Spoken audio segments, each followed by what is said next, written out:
मुंशी प्रेमचंद द्वारा रचित उपन्यास निर्मला भाग 9। रुक्मिणी ने निर्मला से त्योरियां बदलकर कहा, क्या नंगे पांव मदरसे जाएगा? निर्मला ने बच्ची की बाल गूंथते हुए कहा, मैं क्या करूं, मेरे पास रुपए नहीं है। रुक्मिणी बोली, गहने बनवाने को रुपए जुड़ते हैं, लड़के के जूतों के लिए रुपए में आग लग जाती है। 2 तो चले ही गए, क्या तीसरे को भी रुला रुला कर मार डालने का इरादा है? निर्मला ने सांस खींचकर कहा, जिसको जीना है जिएगा, जिसको मरना है मरेगा, मैं किसी को मारने जिलाने नहीं जाती।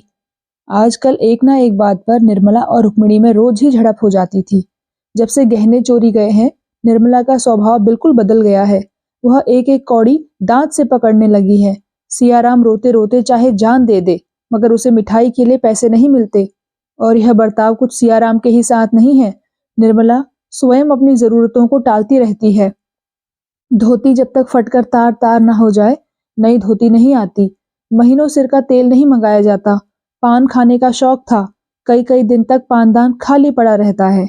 यहाँ तक कि बच्ची के लिए दूध भी नहीं आता। नन्हे से शिशु का भविष्य विराट रूप धारण करके उसके विचार क्षेत्र पर मंडराता है। मुंशी जी ने अपने को संपूर्णतः निर्मला के हाथों में सौंप दिया है। उसके किसी काम में दखल नहीं देते। न जाने क्यों उससे कुछ दबे रहते हैं। वह अब बिना नागा कचहरी जाते हैं। इतनी मेहनत उन्होंने जवानी में भी न की थी। आंखें खराब हो गई हैं। डॉक्टर सिन्हा ने रात को लिखने पढ़ने की मुमानियत कर दी है। पाचन शक्ति पहले ही दुर्बल थी, अब और भी खराब हो गई है। दमे की शिकायत भी पैदा हो चली, पर बेचारे सवेरे से आधी रात तक काम करते हैं। काम करने को जी चाहे या ना चाहे, तबीयत अच्छी हो या ना हो, काम करना ही पड़ता है। निर्मला को उन पर जरा भी दया नहीं आती। यही भविष्य की भीषण चिंता उसके आंतरिक सद्भावों का सर्वनाश कर रही है। किसी भिक्षुक की आवाज सुनकर झल्ला पड़ती है। वह एक कौड़ी भी खर्च करना नहीं चाहती। एक दिन निर्मला ने सियाराम को घी लाने के लिए भेजा। भूंगी पर उसका विश्वास न था। उससे अब कोई सौदा न मंगाती थी। सियाराम में काट कपट की आदत न थी। औने पौने करना न जानता था। प्रायः बाजार का सारा काम उसी को करना पड़ता। निर्मला एक एक चीज तौलती। जरा भी कोई चीज तौल में कम पड़ती, उसे लौटा देती। सियाराम का बहुत सा समय इसी लौटा फेरी में बीत जाता था। बाजार वाले उसे जल्दी कोई सौदा न देते। आज भी वही नौबत आई।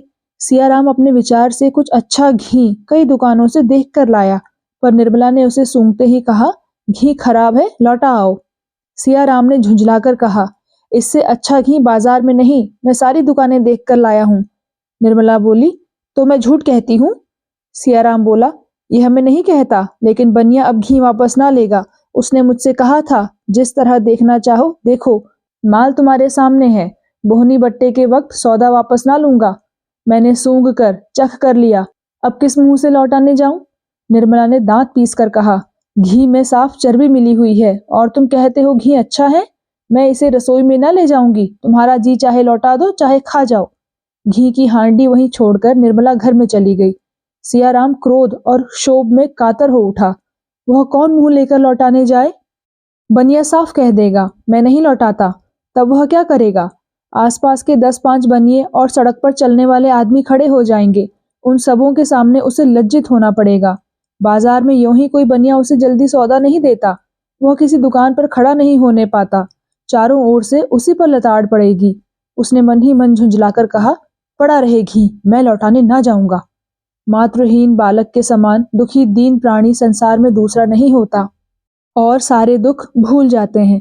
बालक को माता याद आई। अम्मा होती तो क्या आज मुझे यह सब सहना पड़ता?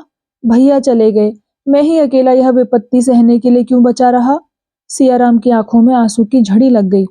उसके शोक कातर कंठ से एक गहरे निश्वास के साथ मिले हुए शब्द निकल आए, अम्मा, मुझे क्यों भूल गई? मुझे क्यों नहीं बुला लेती? सहसा निर्मला फिर कमरे की तरफ आई। उसने समझा था सियाराम चला गया होगा। उसे बैठे देखा तो गुस्से से बोली, तुम अभी तक बैठे ही हो, आखिर खाना कब बनेगा?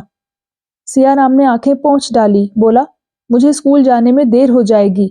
निर्मला बोली, एक दिन देर हो जाएगी तो कौन हरज है, यह भी तो घर का काम है। सियाराम बोला, रोज तो यही धंधा लगा रहता है, कभी वक्त पर नहीं पहुंचता। घर पर भी पढ़ने का वक्त नहीं मिलता। कोई सौदा 2-4 बार लौटाए बिना नहीं लिया जाता। डांट तो मुझ पर पड़ती है, शर्मिंदा तो मुझे होना पड़ता है, आपको क्या? निर्मला बोली, हाँ मुझे क्या, मैं तो तुम्हारी दुश्मन ठहरी। अपना होता तब तो उसे दुख होता। मैं तो ईश्वर से मनाया करती हूँ कि तुम पढ़ लिख ना सको, है ना।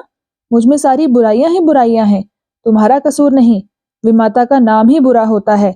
अपनी माँ विष भी खिलाए तो अमृत है, मैं अमृत भी खिलाऊं तो विष हो जाएगा। तुम लोगों के कारण मैं मिट्टी में मिल गई, रोते रोते उम्र कटी जाती है। मालूम ही ना हुआ कि भगवान ने किस लिए जन्म दिया था, और तुम्हारी समझ में मैं विहार कर रही हूँ। तुम्हें सताने में मुझे मजा आता है। भगवान भी नहीं पूछते कि सारी विपत्ति का अंत हो जाता। यह कहते कहते निर्मला की आंखें भर आई, अंदर चली गई। सियाराम उसको रोते देखकर सहम उठा। उसे ग्लानि तो नहीं हुई, हाँ यह शंका हुई कि न जाने कौन सा दंड मिले। चुपके से हांडी उठा ली और घी लौटाने चला, इस तरह जैसे कोई कुत्ता किसी नए गांव में जाता है। उसी कुत्ते की भांति उसकी मनोगत वेदना उसके एक एक भाव में प्रकट हो रही थी। उसे देखकर साधारण बुद्धि का मनुष्य भी अनुमान कर सकता है कि वह अनाथ है। सियाराम ज्यों-ज्यों आगे बढ़ता था, आने वाले संग्राम के भय से उसकी हृदय गति बढ़ती जाती थी। उसने निश्चय किया, बनिए ने घी न लौटाया तो वह घी वहीं छोड़कर चला आएगा। झक मारकर बनिया आप ही बुलाएगा। बनिए को डांटने के लिए भी उसने शब्द सोच लिए। वह कहेगा, क्यों शाहजी आंखों में धूल झोंकते हो, दिखाते हो चोखा माल और देते हो रद्दी। पर यह निश्चय करने पर भी उसके पैर आगे बहुत धीरे धीरे उठते थे। वह न चाहता था कि बनिया उसे आता हुआ देखे। वह अकस्मात ही उसके सामने पहुंच जाना चाहता था। इसलिए वह चक्कर काटकर दूसरी गली से बनिए की दुकान पर गया। बनिए ने उसे देखते ही कहा, हमने कह दिया था कि सौदा वापस ना लेंगे, बोलो कहा था कि नहीं। सियाराम ने बिगड़ कर कहा, तुमने वह घी कहाँ दिया जो दिखाया था? दिखाया था एक माल, दिया दूसरा माल, लौटाओगे कैसे नहीं? क्या कुछ राहजनी है? साहब बोला, इससे चोखा माल बाजार में निकल आए तो जरी बना दूं। उठा लो हांडी और दो चार दुकान देखाओ। सियाराम बोला, हमें इतनी फुर्सत नहीं है, अपना घी लौटा लो। साहब बोला, घी ना लौटेगा। बनिए की दुकान पर एक जटाधारी साधु बैठा हुआ तमाशा देख रहा था। उठकर सियाराम के पास आया और हांडी का घी सूंघकर बोला, बच्चा घी तो बहुत अच्छा मालूम होता है। शाह ने शह पाकर कहा, बाबा जी हम लोग तो आप ही इनको घटिया सौदा नहीं देते, खराब माल क्या जाने सुने ग्राहकों को दिया जाता है। साधु बोला, घी ले जाओ बच्चा, बहुत अच्छा है। सियाराम रो पड़ा। घी को बुरा सिद्ध करने के लिए उसके पास अब क्या प्रमाण था। बोला, वही तो कहती है घी अच्छा नहीं है, लौटा आओ। मैं तो कहता था घी अच्छा है। साहब बोला, इनकी अम्मा कहती होंगी, कोई सौदा मन में नहीं भाता, बेचारे लड़के को बार बार दौड़ाया करती हैं।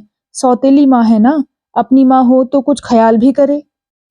साधु ने सियाराम को सदै नेत्रों से देखा, मानो उसे प्राण देने के लिए उनका हृदय व्याकुल हो रहा है। तब करुण स्वर में बोले, तुम्हारी माँ का स्वर्गवास हुए कितने दिन हुए बच्चा? सियाराम बोला, 6ठा साल है। साधु बोले, तब तो तुम उस वक्त बहुत छोटे रहे होंगे। भगवान तुम्हारी लीला कितनी विचित्र है, इस दुधमुहे बालक को मातृ प्रेम से वंचित कर दिया। बड़ा अनर्थ करते हो भगवान। 6 साल का बालक और राक्षसी विमाता के पाले पड़े। धन्य हो दयानिधि, शाहजी बालक पर दया करो, घी लौटा लो, नहीं तो इसकी माता इसे घर में न रहने देगी। भगवान की इच्छा से तुम्हारा घी जल्द बिक जाएगा। मेरा आशीर्वाद तुम्हारे साथ रहेगा। शाहजी ने रुपए वापस न किए। आखिर लड़के को फिर घी लेने आना ही पड़ेगा। न जाने दिन में कितनी बार चक्कर लगाना पड़े और किस जालिये से पाला पड़े। उसकी दुकान में जो घी सबसे अच्छा था वह सियाराम को दे दिया।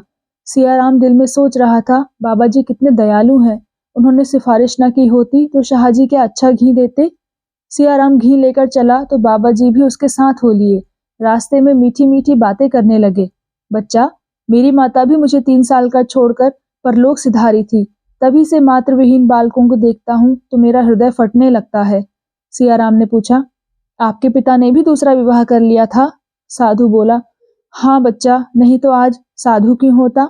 पहले पिताजी विवाह ना करते थे, मुझे बहुत प्यार करते थे, फिर ना जाने क्यों मन बदल गया, विवाह कर लिया। साधु हूँ, कटु वचन मुंह से ना निकालना चाहिए, पर मेरी विमाता जितनी सुंदर थी उतनी कठोर भी। मुझे दिन दिन भर खाने को ना देती, रोता तो मारती। पिताजी की आंखें भी फिर गई, उन्हें मेरी सूरत से घृणा होने लगी। मेरा रोना सुनकर मुझे पीटने लगते। अंत में एक दिन घर से निकल खड़ा हुआ। सियाराम के मन में भी घर से निकल भागने का विचार कई बार हुआ था। इस समय भी उसके मन में यही विचार उठ रहा था। बड़ी उत्सुकता से बोला, घर से निकलकर आप कहाँ गए? बाबा जी ने हंसकर कहा, उसी दिन मेरे कष्टों का अंत हो गया। जिस दिन घर के मोहबंधन से छूटा और भय मन से निकाला, उसी दिन मानो मेरा उद्धार हो गया। दिन भर तो मैं पुल के नीचे बैठा रहा। संध्या समय मुझे एक महात्मा मिल गए। उनका नाम स्वामी परमानंद जी था। वे बाल ब्रह्मचारी थे। मुझ पर उन्होंने दया की और अपने साथ रख लिया। उनके साथ मैं देश देशांतर में घूमने लगा। वह बड़े अच्छे योगी थे। मुझे भी उन्होंने योग विद्या सिखाई। अब तो मेरे को इतना अभ्यास हो गया है कि जब इच्छा होती है माता जी का दर्शन कर लेता हूँ, उनसे बात कर लेता हूँ। सियाराम ने विस्फारित नेत्रों से देखकर पूछा, आपकी माता का तो देहांत हो चुका था। साधु बोले, तो क्या हुआ बच्चा, योग विद्या में वह शक्ति है कि जिस मृत आत्मा को चाहे बुला लो। सियाराम बोला, मैं योग विद्या सीख लूं तो मुझे भी माता जी के दर्शन होंगे। साधु बोले, अवश्य, अभ्यास से सब कुछ हो सकता है। हाँ, योग्य गुरु चाहिए। योग से बड़ी बड़ी सिद्धियां प्राप्त हो सकती हैं। जितना धन चाहो पल मात्र में मंगा सकते हो। कैसे ही बीमारी हो उसकी औषधि बता सकते हो। सियाराम ने पूछा, आपका स्थान कहाँ है? साधु बोले, बच्चा, मेरा स्थान कहीं नहीं है। देश देशांतर में रमता फिरता हूँ। अच्छा बच्चा, अब तुम जाओ, मैं जरा स्नान ध्यान करने जाऊंगा। सियाराम बोला, चलिए, मैं भी उसी तरफ चलता हूँ। आपके दर्शन से जी नहीं भरा। साधु बोले, नहीं बच्चा, तुम्हें पाठशाला जाने को देर हो रही है। सियाराम ने पूछा, फिर आपके दर्शन कब होंगे? साधु बोले, कभी आ जाऊंगा बच्चा, तुम्हारा घर कहाँ है? सियाराम प्रसन्न होकर बोला, चलिएगा मेरे घर, बहुत नजदीक है, आपकी बड़ी कृपा होगी। सियाराम कदम बढ़ाकर आगे चलने लगा। इतना प्रसन्न था मानो सोने की गठरी लिए जाता हो। घर के सामने पहुंचकर बोला, आइए बैठिए कुछ देर। साधु बोले, नहीं बच्चा, बैठूंगा नहीं, फिर कल परसों किसी समय आ जाऊंगा, यही तुम्हारा घर है। सियाराम बोला, कल किस वक्त आइएगा? साधु आगे बढ़े तो थोड़ी ही दूर पर उन्हें एक दूसरा साधु मिला। उसका नाम था हरिहरानंद। परमानंद ने पूछा, कहाँ कहाँ की सैर की, कोई शिकार फंसा? हरिहरानंद बोला, इधर तो चारों तरफ घूम आया, कोई शिकार न मिला। एक आध मिला तो मेरी हंसी उड़ाने वाला। परमानंद बोला, मुझे तो एक मिलता हुआ जान पड़ता है, फंस जाए तो जानू। हरिहरानंद बोला, तुम यों ही कहा करते हो, जो आता है 2-4 दिन के बाद निकल भागता है। परमानंद बोला, अब की ना भागेगा, देख लेना, इसकी माँ मर गई है, बाप ने दूसरा विवाह कर लिया है, माँ भी सताया करती है, घर से उबा हुआ है। हरिहरानंद बोला, खूब अच्छी तरह, यही तरकीब सबसे अच्छी है। पहले इसका पता लगा लेना चाहिए कि मोहल्ले में किन किन घरों में विमाताएं हैं, उन्हीं घरों में फंदा डालना चाहिए। निर्मला ने बिगड़कर पूछा, इतनी देर कहाँ लगाई? सियाराम ने ढिठाई से कहा, रास्ते में एक जगह सो गया था। निर्मला बोली, यह तो मैं नहीं कहती, पर जानते हो क्या बज गए हैं? 10 कभी के बज गए, बाजार कुछ दूर भी तो नहीं है। सियाराम बोला, कुछ दूर नहीं, दरवाजे पर ही तो है। निर्मला बोली, सीधे से क्यों नहीं बोलते, ऐसा बिगड़ रहे हो जैसे मेरा ही कोई काम करने गए हो। सियाराम ने पूछा, तो आप व्यर्थ की बकवास क्यों करती हैं? लिया सौदा लौटाना क्या आसान है? बनिए से घंटों हुज्जत करनी पड़ी। यह तो कहो एक बाबा जी ने कह सुनकर फिरवा दिया, नहीं तो किसी तरह न फेरता। रास्ते में कहीं 1 मिनट भी नहीं रुका, सीधा चला आता हूँ। निर्मला बोली, घी के लिए गए तो तुम 11 बजे लौटे हो, लकड़ी के लिए जाओगे तो सांझ ही कर दोगे। तुम्हारे बाबूजी बिना खाए ही चले गए, तुम्हें इतनी देर लगानी थी तो पहले ही क्यों ना कह दिया, जाते हो लकड़ी के लिए। सियाराम अब अपने को ना संभाल सका, झल्लाकर बोला, लकड़ी किसी और से मंगाइए, मुझे स्कूल जाने की देर हो रही है। निर्मला ने पूछा, खाना ना खाओगे? सियाराम बोला, ना खाऊंगा। निर्मला बोली, मैं खाना बनाने को तैयार हूँ, हाँ, लकड़ी लाने नहीं जा सकती। सियाराम ने पूछा, भूंगी को क्यों नहीं भेजती? निर्मला बोली, भूंगी का लाया सौदा तुमने कभी देखा नहीं? सियाराम बोला, तो मैं इस वक्त ना जाऊंगा। निर्मला बोली, मुझे दोष ना देना। सियाराम कई दिनों से स्कूल नहीं गया था। बाजार हाट के मारे उसे किताबें देखने का समय भी न मिलता था। स्कूल जाकर झिड़कियां खाने, बेंच पर खड़े होने या ऊंचा टोपी देने के सिवा और क्या मिलता? वह घर से किताबें लेकर चलता, पर शहर जाकर किसी वृक्ष की छांव में बैठा रहता था। पलटनों की कवायद देखता, 3 बजे बाद घर लौट आता।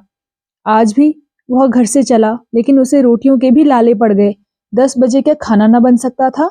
माना कि बाबूजी चले गए थे, क्या मेरे लिए घर में 2-4 पैसे भी न थे? अम्मा होती तो इस तरह बिना कुछ खाए पिए आने नहीं देती। मेरा अब कोई नहीं रहा। सियाराम का मन बाबा जी के दर्शनों के लिए व्याकुल हो उठा। उसने सोचा, इस वक्त वह कहाँ मिलेंगे? कहाँ चलकर देखूं? उनकी मनोहर वाणी, उनकी उत्साहप्रद सांत्वना उसके मन को खींचने लगी। उसने आतुर होकर कहा, मैं उनके साथ ही क्यों ना चला गया? घर पर मेरे लिए क्या रखा था? वह आज यहाँ से चला तो घर ना जाकर सीधा घी वाले साहजी की दुकान पर गया। शायद बाबा जी से वहां मुलाकात हो जाए। पर वहां बाबा जी न थे। बड़ी देर तक खड़ा खड़ा लौट आया। घर आकर बैठा ही था कि निर्मला ने आकर कहा, आज देर कहाँ लगाई? सवेरे खाना नहीं बना, क्या इस वक्त भी उपवास होगा? जाकर बाजार से कोई तरकारी लाओ। सियाराम ने झल्लाकर कहा, दिन भर का भूखा चला आता हूँ, कुछ पानी पीने तक को नहीं लाई, ऊपर से बाजार जाने का हुक्म दे दिया। मैं नहीं जाता बाजार, किसी का नौकर नहीं हूँ। आखिर रोटियां ही तो खिलाती हो या और कुछ? ऐसी रोटियां जहां मेहनत करूंगा वहीं मिल जाएंगी। जब मजदूरी ही करनी है तो आपकी ना करूंगा। जाइए, मेरे लिए खाना मत बनाइएगा। निर्मला अवाक रह गई। लड़के को आज यह क्या हो गया? और दिन तो चुपके से जाकर काम कर लाता था, आज क्यों त्योरियां बदल रही हैं? तब भी उसको यह ना सूझी कि सियाराम को 2-4 पैसे कुछ खाने को दे दे। उसका स्वभाव इतना कृपण हो गया था। बोली, घर का काम करना तो मजदूरी नहीं कहलाती। इसी तरह मैं भी कह दूं कि खाना नहीं पकाती। तुम्हारे पिताजी कह दे मैं कचहरी नहीं जाता, तो क्या हो बताओ? नहीं जाना चाहते हो मत जाओ, भूंगी से मंगा लूंगी। क्या मैं जानती थी कि तुम्हें बाजार जाना बुरा लगता है? नहीं तो बला से धेली की चीज पैसे में आती, तुम्हें ना भेजती। लो, आज से कान पकड़ती हूँ। सियाराम दिल में कुछ लज्जित तो हुआ, पर बाजार न गया। उसका ध्यान बाबा जी की ओर लगा हुआ था। आज सारे दुखों का अंत और जीवन की सभी आशाएं उसे अब बाबा जी के आशीर्वाद में मालूम होती थी। उन्हीं की शरण जाकर उसका यह आधारहीन जीवन सार्थक होगा। सूर्यास्त के समय वह अधीर हो गया। सारा बाजार छान मारा, लेकिन बाबा जी का कहीं पता ना मिला। दिन भर का भूखा प्यासा वह अबोध बालक दुखते हुए दिल को हाथों से दबाए आशा और भय की मूर्ति बना हुआ मकानों, गलियों और मंदिरों से उस आश्रय को खोजता फिरता था जिसके बिना उसे अपना जीवन दुस्सह हो रहा था। एक बार एक मंदिर के सामने उसे कोई खड़ा दिखाई दिया। उसने समझा वही है। हर्षोल्लास से वह फूल उठा, दौड़ा और जाकर साधु के पास खड़ा हो गया। पर वह कोई और ही महात्मा थे। निराश होकर आगे बढ़ गया। धीरे धीरे सड़कों पर सन्नाटा छा गया। घरों के द्वार बंद होने लगे। सड़क की पटरियों पर और गलियों में बस खटे या बोरे बिछा बिछाकर भारत की प्रजा सुख निद्रा में मग्न होने लगी। लेकिन सियाराम घर ना लौटा। उस घर से उसका दिल फट गया था। किसी को उससे प्रेम न था। वहां तो वह किसी पराश्रित की भांति पड़ा हुआ था, केवल इसलिए कि उसे और कहीं शरण न थी। इस वक्त भी उसके घर न जाने की किसे चिंता होगी? बाबूजी भोजन करके लेटे होंगे, अम्मा जी भी आराम करने जा रही होंगी। किसी ने मेरे कमरे की ओर झांक कर देखा भी ना होगा। हाँ, बुआ जी घबरा रही होंगी, वही अभी तक मेरी राह देख रही होंगी। जब तक मैं ना जाऊंगा भोजन ना करेंगी। रुक्मिणी की याद आते ही सियाराम घर की ओर चला। वह अगर और कुछ ना कर सकती थी तो कम से कम उसे गोद में चिपटाकर रोती तो थी। उसके बाहर से आने पर हाथ मुंह धोने के लिए पानी तो रख देती थी। संसार में सभी बालक दूध की कुल्लियां नहीं करते, सभी सोने के कौर नहीं खाते, कितनों को पेट भर भोजन नहीं मिलता, पर घर से विरक्त वही होते हैं जो मातृ स्नेह से वंचित हैं। सियाराम घर की ओर चला ही था कि सहसा बाबा परमानंद एक गली से आते दिखाई दिए। सियाराम ने आकर उनका हाथ पकड़ लिया। परमानंद ने चौंक कर पूछा, बच्चा तुम यहाँ कहाँ? सियाराम ने बात बनाकर कहा, एक दोस्त से मिलने आया था। आपका स्थान यहाँ से कितनी दूर है? परमानंद बोले, हम लोग तो यहाँ से जा रहे हैं बच्चा, हरिद्वार की यात्रा है। सियाराम ने हतोत्साहित होकर कहा, क्या आज ही चले जाइएगा? परमानंद बोले, हाँ बच्चा, अब लौट कर आऊंगा तो दर्शन दूंगा। सियाराम ने कातर कंठ से कहा, लौट कर? परमानंद बोले, जल्द ही आऊंगा बच्चा। सियाराम ने दीन भाव से कहा, मैं भी आपके साथ चलूंगा। परमानंद बोले, मेरे साथ? तुम्हारे घर के लोग जाने देंगे? सियाराम बोला, घर के लोगों को मेरी क्या परवाह है। इससे आगे सियाराम और कुछ ना कह सका। उसके अश्रुपूरित नेत्रों ने उसकी करुण गाथा उससे कहीं विस्तार के साथ सुना दी जितनी उसकी वाणी कह सकती थी। परमानंद ने बालक को कंठ से लगाकर कहा, अच्छा बच्चा, तेरी इच्छा हो तो चल, साधु संतों की संगति का भी आनंद उठा। भगवान की इच्छा होगी तो तेरी इच्छा पूरी होगी। दानों पर मंडराता हुआ पक्षी अंत में दाने पर गिर पड़ा। उसके जीवन का अंत पिंजरे में होगा या व्याध की छुरी के तले, यह कौन जानता है। मुंशी जी 5 बजे कचहरी से लौटे और अंदर आकर चारपाई पर गिर पड़े। बुढ़ापे की देह, उस पर आज सारे दिन भोजन ना मिला, मुंह सूख गया था। निर्मला समझ गई आज दिन खाली गया। निर्मला ने पूछा, आज कुछ नहीं मिला? मुंशी जी बोले, सारा दिन दौड़ते गुजरा पर हाथ कुछ ना लगा। निर्मला ने पूछा, फौजदारी वाले मामले में क्या हुआ? मुंशी जी बोले, मेरे मुवक्किल को सजा हो गई। निर्मला ने पूछा, पंडित वाले मुकदमे में? मुंशी जी बोले, पंडित पर डिग्री हो गई। निर्मला बोली, आप तो कहते थे कि दावा खारिज हो जाएगा। मुंशी जी बोले, कहता तो था, अब भी कहता हूं कि दावा खारिज हो जाना चाहिए था, मगर उतना सिर मगजन कौन करे? निर्मला ने पूछा, और सीरे वाले दावे में? मुंशी जी बोले, उसमें भी हार हो गई। निर्मला बोली, तो आज आप किसी अभागे का मुंह देखकर उठे थे। मुंशी जी से अब काम बिल्कुल ना हो सकता था। एक तो उनके पास मुकदमे आते ही ना थे, और जो आते भी थे वह बिगड़ जाते थे, मगर अपनी असफलताओं को वह निर्मला से छिपाते रहते थे। जिस दिन कुछ हाथ न लगता, उस दिन किसी से 2-4 रुपए उधार लाकर निर्मला को दे देते। प्रायः सभी मित्रों से कुछ न कुछ ले चुके थे। आज वह डौल भी ना लगा।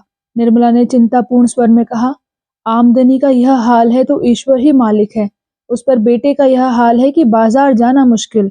भूंगी से ही सब काम कराने को जी चाहता है। घी लेकर 11 बजे लौटा। कितना कहकर हार गई कि लकड़ी लेते आओ, पर सुना नहीं। मुंशी जी ने पूछा, तो खाना नहीं पकाया? निर्मला बोली, ऐसी ही बातों से तो आप मुकदमे हारते हैं। ईंधन के बिना किसी ने खाना बनाया है कि मैं ही बना लेती? मुंशी जी बोले, तो बिना कुछ खाए ही चला गया। निर्मला बोली, घर में और क्या रखा था जो खिला देती? मुंशी जी ने डरते डरते कहा, कुछ पैसे वैसे ना दे दिए? निर्मला ने भौहें सिकोड़ कर कहा, घर में पैसे फलते हैं ना? मुंशी जी ने कुछ जवाब न दिया।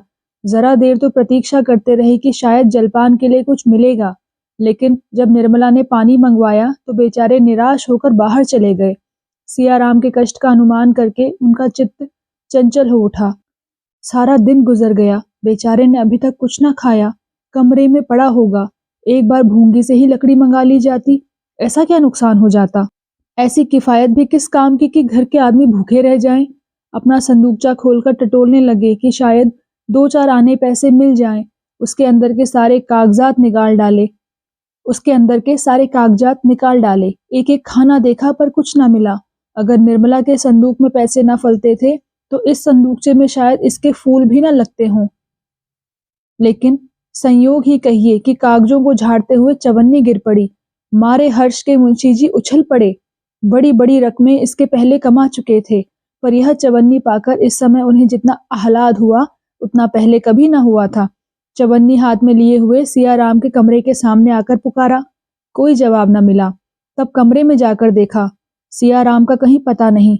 क्या अभी स्कूल से नहीं लौटा? मन में यह प्रश्न उठते ही मुंशी जी ने अंदर आकर भूंगी से पूछा, मालूम हुआ स्कूल से लौट आए? मुंशी जी ने पूछा, कुछ पानी पिया है? भूंगी ने कुछ जवाब न दिया, नाक सिकोड़कर मुंह फेरते हुए चली गई। मुंशी जी आहिस्ता आहिस्ता आकर अपने कमरे में बैठ गए। आज पहली बार उन्हें निर्मला पर क्रोध आया, लेकिन एक क्षण में क्रोध का आघात अपने ऊपर होने लगा। इस अंधेरे कमरे में फर्श पर लेटे हुए वह अपने पुत्र की ओर से इतना उदासीन हो जाने पर धिक्कारने लगे। दिन भर के थके थे, थोड़ी ही देर में उन्हें नींद आ गई। भूंगी ने आकर पुकारा, बाबूजी रसोई तैयार है। मुंशी जी चौंक कर उठ बैठे। कमरे में लैंप जल रहा था। मुंशी जी बोले, क्या बज गए भूंगी? मुझे नींद आ गई थी।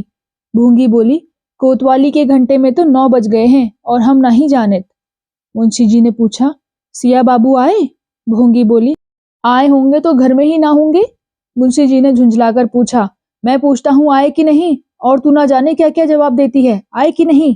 भूंगी बोली, मैंने तो नहीं देखा, झूठ कैसे कह दूं? मुंशी जी फिर लेट गए। बोले, उसको आ जाने दो, तब चलता हूँ। आधा घंटे तक घर की ओर आंख लगाए लेटे रहे। तब वह उठकर बाहर आए और दाहिने हाथ की ओर कोई 2 फलांग तक चले।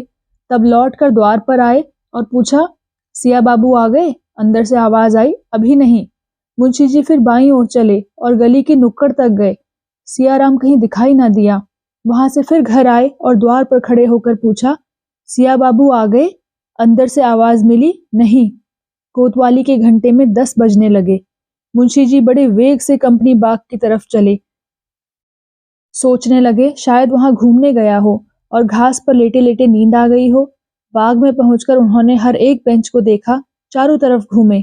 बहुत से आदमी घास पर पड़े हुए थे, पर सियाराम का निशान न था।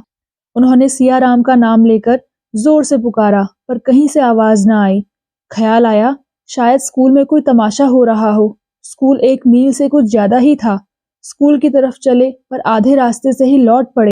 बाजार बंद हो गया था। स्कूल में इतनी रात तमाशा नहीं हो सकता। अब की उन्हें आशा हो रही थी कि सियाराम लौट आया होगा। द्वार पर आकर उन्होंने पुकारा, सिया बाबू आए? किवाड़ बंद थे, कोई आवाज न आई। फिर जोर से पुकारा। भूंगी किवाड़ खोलकर बोली, अभी तो नहीं आए। मुंशी जी ने धीरे से भूंगी को अपने पास बुलाया और करुण स्वर में बोले, तू तो घर की सब बातें जानती है, बता आज क्या हुआ था? भूंगी बोली, बाबूजी झूठ ना बोलूंगी, मालकिन छुड़ा देंगी और क्या। दूसरे का लड़का इस तरह नहीं रखा जाता। जहाँ कोई काम हुआ बस बाजार भेज दिया। दिन भर बाजार दौड़ते बीतता था। आज लकड़ी लाने ना गए तो चूल्हा ही नहीं जला। कहो तो मुंह फुलावे। जब आप ही नहीं देखते तो दूसरा कौन देखेगा? चलिए भोजन कर लीजिए, बहू जी कब से बैठी हैं। मुंशी जी बोले, कह दे इस वक्त नहीं खाएंगे। मुंशी जी फिर अपने कमरे में चले गए और एक लंबी सांस ली। वेदना से भरे हुए ये शब्द उनके मुंह से निकल पड़े, ईश्वर, क्या अभी दंड पूरा नहीं हुआ? क्या इस अंधे की लकड़ी को हाथ से छीन लोगे? निर्मला ने आकर कहा, आज सियाराम अभी तक नहीं आए। कहती रही कि खाना बनाए देती हूँ, खा लो, मगर ना जाने कब उठकर चल दिए, न जाने कहाँ घूम रहे हैं। बात तो सुनते ही नहीं। अब कब तक इनकी राह देखा करूं? आप चलकर खा लीजिए, उनके लिए खाना उठाकर रख दूंगी। मुंशी जी ने निर्मला की ओर कठोर नेत्रों से देखकर कहा, अभी क्या बजे होंगे? निर्मला बोली, क्या जाने 10 बजे होंगे। मुंशी जी बोले, जी नहीं, 12 बजे हैं। निर्मला बोली, 12 बज गए? इतनी देर तो कभी नहीं करते थे। तो अब कब तक उनकी राह देखोगे? दोपहर को भी कुछ नहीं खाया था। ऐसा शैतानी लड़का मैंने नहीं देखा। मुंशी जी बोले, जी तुम्हें बहुत दिक्कत करता है क्यों? निर्मला बोली, देखिए ना, इतनी रात गई और घर की सुध ही नहीं। मुंशी जी बोले, शायद यह आखिरी शरारत हो। निर्मला बोली, कैसी बातें मुंह से निकालते हैं, जाएंगे कहाँ? किसी यार दोस्त के यहाँ पड़े होंगे। मुंशी जी बोले, शायद ऐसा ही हो, ईश्वर करे ऐसा ही हो। निर्मला बोली, सवेरे आए तो जरा तम भी कीजिएगा। मुंशी जी बोले, खूब अच्छी तरह करूंगा। निर्मला बोली, चलिए खा लीजिए, देर बहुत हुई। मुंशी जी बोले, सवेरे उनकी तंबी करके खाऊंगा। कहीं ना आया तो तुम्हें ऐसा ईमानदार नौकर कहाँ मिलेगा। निर्मला ने ऐंठ कर कहा, तो क्या मैंने भगा दिया? मुंशी जी बोले, नहीं, यह कौन कहता है। तुम उसे क्यों भगाने लगी? तुम्हारा तो काम करता था, शामत आ गई होगी। निर्मला ने और कुछ नहीं कहा। बात बढ़ जाने का भय था। भीतर चली आई। सोने को भी ना कहा। जरा देर में भूंगी ने अंदर से किवाड़ भी बंद कर दिए। क्या मुंशी जी को नींद आ सकती थी? तीनों लड़कों में केवल एक बच रहा था। वह भी हाथ से निकल गया तो फिर जीवन में अंधकार के सिवाय और क्या? कोई नाम लेने वाला भी ना रहेगा। हाँ, कैसे कैसे रत्न हाथ से निकल गए। मुंशी जी की आंखों से अश्रुधारा बह रही थी तो कोई आश्चर्य है?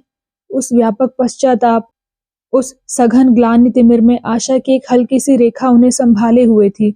जिस क्षण यह रेखा लुप्त हो जाएगी, कौन कह सकता है उन पर क्या बीतेगी? उनकी उस वेदना की कल्पना कौन कर सकता है? कई बार मुंशी जी की आंखें झपकी, लेकिन हर बार सियाराम की आहट के धोखे में चौंक पड़ते। सबेरा होते ही मुंशी जी फिर सियाराम को खोजने निकले। किसी से पूछते शर्म आती थी। किस मुंह से पूछे? उन्हें किसी से सहानुभूति की आशा न थी। प्रकट न कहकर मन में सब यही कहेंगे, जैसा किया वैसा भोगो। सारे दिन वह स्कूल के मैदानों, बाजारों और बगीचों का चक्कर लगाते रहे। 2 दिन निराहार रहने पर भी उन्हें इतनी शक्ति कैसे हुई, यह वही जाने। रात के 12 बजे मुंशी जी घर लौटे। दरवाजे पर लालटेन जल रही थी। निर्मला द्वार पर खड़ी थी। देखते ही बोली, कहा भी नहीं, न जाने कब चल दिए, कुछ पता चला?